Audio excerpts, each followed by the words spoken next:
Welcome back to the Daily's Double Shot, Season 3. I'm Siedentopf, assistant producer. And I'm Evelyn Osborn, executive producer. It's been a long summer break and there's bound to be a lot of new stuff happening around campus. What's up? Well, we start off with a profile on a UW professor who designs men's fashion in his free time. We meet Catherine Waters, UW's one and only baton twirler. And we speak with Sean Parker, one of the Husky football players. You Help, a health and wellness center, talks to us about Condom Club and how you can become a member. Stuart Marlantis gives us his first ever episode of Tech Talk. We take a tour of the new residence halls, Poplar and Cedar. And the Department of Atmospheric Science gets some new radar equipment. All coming up on today's Double Shot. Ooh, what is that? Chai tea. Yeah.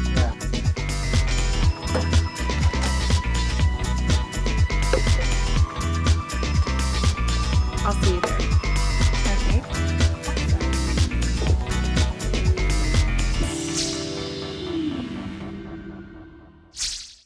What are you wearing?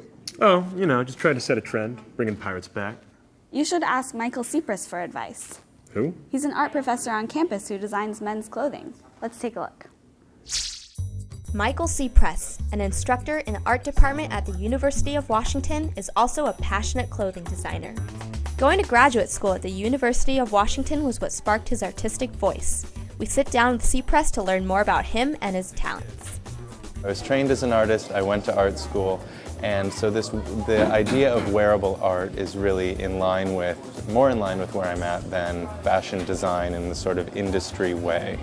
I decided to teach here at UW because not only is this where I got my MFA, and this is a building that I feel very comfortable in, it allows me to continue to be a professional and to teach simultaneously. It starts with an idea or a feeling of some sort. I begin by doing a lot of research. Then I find fabrics that sort of are in line with what I see myself working with. We make patterns, we fit the patterns, we make prototypes, we fit the prototypes, take the prototypes apart, correct the pattern, cut out the actual fabrics, put the finished garment together, adjust the design accordingly, refit that original garment, that final garment, and then in the end is usually a pretty refined work of art, ideally. Michael welcomed us to his International District studio to get a taste of his work and inspirations. Designing for men is just kind of intuitively where I've always been. I think about men's clothing the most. I'm a man myself, I wear it. So I think through my own lifestyle, that's really kind of where my interest goes. So I teach wearable art workshops, namely one that's called Wearable Art and the Body. I think you have to understand the body in order to design for the body. Those two things need to go hand in hand. History is absolutely integral to my design process. I love objects from the past and I love styles from the past, and I'm usually looking backward in order to move forward. Michael took a moment to explain to us why he is so passionate about both his work and teaching. I don't believe in masters who keep their techniques to themselves. I really believe in that process of sharing, and teaching is just such a perfect format for that. Cypress has been working on a massive research project of 60s and 70s clothing. I've always been completely fascinated by the 60s and 70s. I think that I have a really deep personal connection to that moment in history. I love the music, I love the people, I love the style, I love kind of the entire cultural expression that happened then. So this project is about the style from that era and about how the clothes tell those stories. I think the number one advice I could give is to stick with it. I know it sounds completely cliched and kind of the easy answer, but more than that, keep working, but keep working in a way that is completely in sync with where your intuition is. Really follow your heart and follow your gut, and in making decisions about your life, don't let them be based on things like money or kind of superficial endeavors. Really try to find the core of who you are as a person and let that lead the charge. You can check out Michael on www.michaelcypress.com. All right, is this better? Much. Okay, good. Michael Cypress isn't the only interesting person walking around campus. We also have a world-class baton twirler. Catherine Waters, the UW's one and only baton twirler, is headed to the World Championships this year. Let's take a look. Catherine Waters has been twirling since the age of 8. It was the only sport that held her attention. Baton combines rhythmic gymnastics and ballet with a baton and is still very competitive. Catherine will be competing at the World Championships in Switzerland next spring, a competition she is both excited for as well as nervous. I won Miss College Major out of America, which is the Women's All-Around Championships. There's 3 different apparatuses. And then I also made the U.S. World Team. And so I will be competing at the 2012 World Championships in Switzerland. I've already been to Worlds once, but I went in pairs. I didn't go in an individual event. And so I understand the pressure on the United States to win and everything that comes with it. So I'm excited, but at the same time, it's a little nerve-wracking. While twirling can be performed in partners or in teams, the University of Washington only has one twirler at a time. Catherine said she likes being the only one in the spotlight, but also misses the support of having teammates. There's pros and cons to it. I mean, I do like being the only twirler because then when it comes to like football games and performances, I get to do my own thing, but I do miss being on a team. The closest thing she has to teammates are the members of the band, who provide her performing music at every football game. No, I'm definitely a part of the band. I mean, we spend almost every single day together during football season, but when my season starts, it's just strictly me and my coach. Catherine's coach at the UW is Kathy Forsyth, but she said her first coach, Bev Johnson, has been the person that has inspired her the most.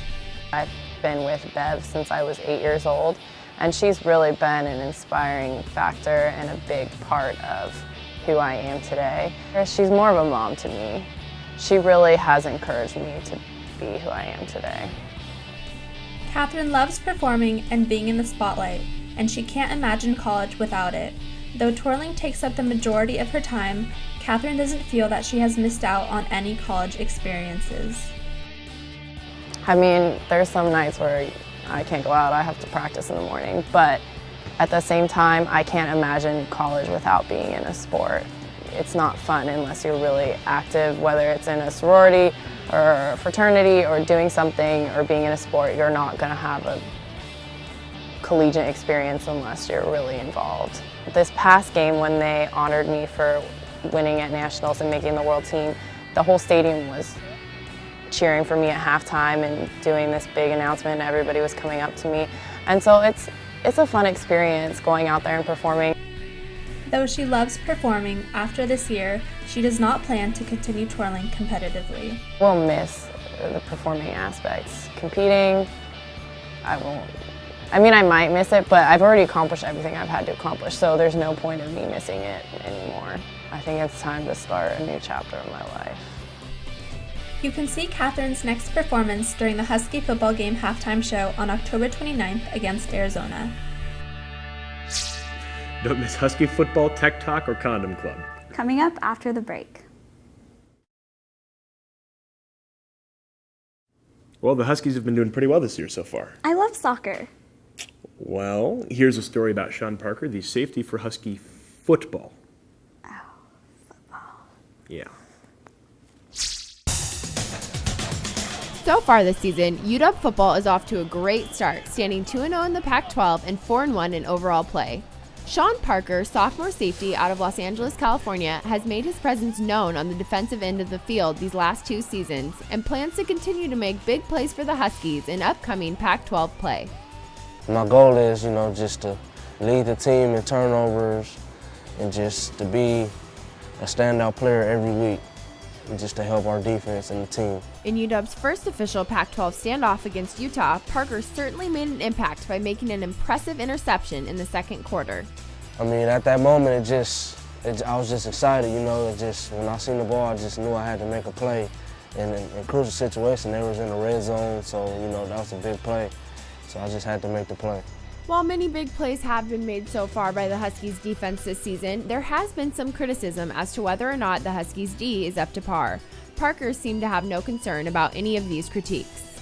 We still need things to work on, we continue to work hard and just, things will gradually get better, because we get better every week, so we expect better things each game. Nick Holt, head defensive coach for the Huskies, is responsible for coordinating such improvements each game. Parker describes how he pushes the team forward. To me, he's very funny, you know, and then again, when it's time to be serious, he's always ready to go, and he always has his mind right, and the game plan set on what he wants to do. But he's pretty energetic too, you know, he kind of gets us up too with his speeches before the game and everything. But overall, I would say he's crazy to me, but I like it. Holt has a reputation for being loud on the sidelines, but Parker's fiery coach has grown on him, much like his new city, Seattle. I like it up here, you know, it's like a home away from home for me.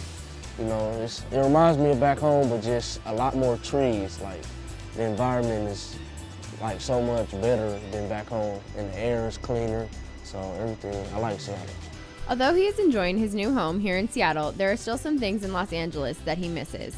I miss my mom a lot. You know, I can't really be away from her a long time, you know, because I start missing her. But yeah, I'll have to say my mom. I call her every weekend, tell her how things are going, and tell her I love her and everything. With stud quarterbacks such as USC's Matt Barkley, Stanford's Andrew Luck, and Oregon's Duron Thomas, the Pac-12 has some of the best passers in the country. Thankfully, with a leader like Parker in the defensive backfield, the Huskies should be just fine. Go Dogs, #1. Well, he seems like a pretty cool guy. Yes, he does. So what's next? Condom Club. UHelp, a student program that provides health and wellness education on campus, runs the Condom Club to educate and provide students with safe sex resources. The Daily's Double Shot spoke with peer health educators Tiffany Ho and Tai-Win Chor to learn more. So Condom Club is a little deal we have here on campus. It's not an actual club per se, but what we do is we have 50 condoms for $15 with a bonus 5 condoms, and it's just an easy way for students to get the materials they need without like having to be embarrassed or go off campus or something.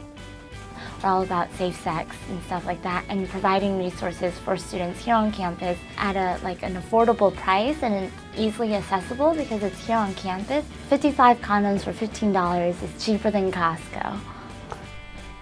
The Condom Club is confidential and allows students to easily become members.